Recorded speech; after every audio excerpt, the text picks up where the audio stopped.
Հանրային ծառայությունները կարգավորող հանձնաժողովը հինգշաբթի քննելու է կալանավորված միլիարդատեր Սամվել Կարապետյանի Հայաստանի էլեկտրական ցանցեր ընկերությանը լիցենզիայից զրկելու հարցը։ Որոշման նախագծում ներկայացված են ՀԵՑ-ի ժամանակավոր կառավարիչ իշխող քաղաքացիական պայմանագրի անդամ Ռոմանոս Պետրոսյանի արձանագրած խախտումները, մասնավորապես հոսանքի կորուստ, անջատումների մասին կեղծված տվյալներ, Տաշիր ընկերության հետ կողմնակալ գնումների փակ շղթա եւ այլն։ Սամվել Կարապետյանի կալանավորումից հետո ՀԵՑ-ից հեռացված նրա թիմակից կառույցի արդեն նախկին ղեկավար Դավիթ Ղազինյանը համոզված է, պետական հանձնաժողովը իրենց կզրկի լիցենզիայից։ Եթե հանձնաժողովը իրականում անկախ լիներ, ընդհանրապես մտածելու բան չէր լինելու, էլի։ Այսինքն այս հիմքերի պարագայում միանշանակ ամենամաքսիմումը կարող լինել ինչ-որ պատժամիջոց։ Բայց հաշվի առնելով, որ անկախ չի եւ գործում է կառավարության ղեկավարի հրահանգների անգամ չթաքցնելով, համոզմունք ունեմ, որ լիցենզիայից զրկելու են։ Էլցանցերի ժամանակավոր կառավարիչ Ռոմանոս Պետրոսյանն իր հերթին 3 հավանական էր համարել, որ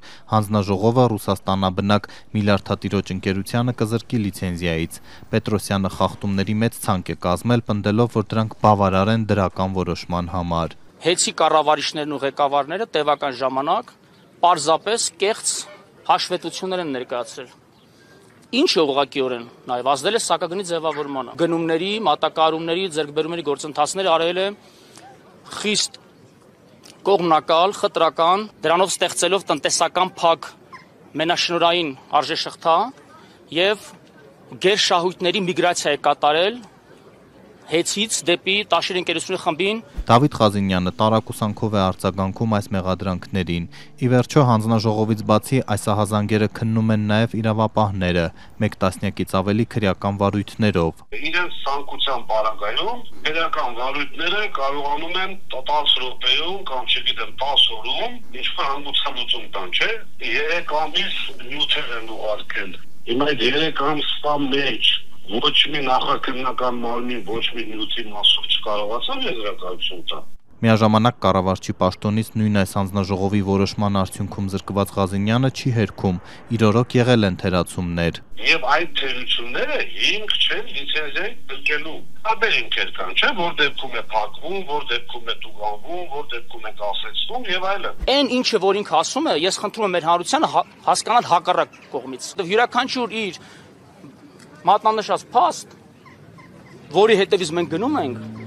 ահռելի Պանդորայի արկղ է բացում եւ ահռելի իրավախախտումներ ենք հայտնաբերում առերևույթ։ Էլեկտրաէներգիայի բաշխման լիցենզիայից զրկվելու դեպքում ՀԵՑ-ը պետք է ճանաչվի հանրային գերակաշա, գնահատվի ընկերության արժեքը, ապա փոխհատուցում տրամադրվի սեփականատիրոջը։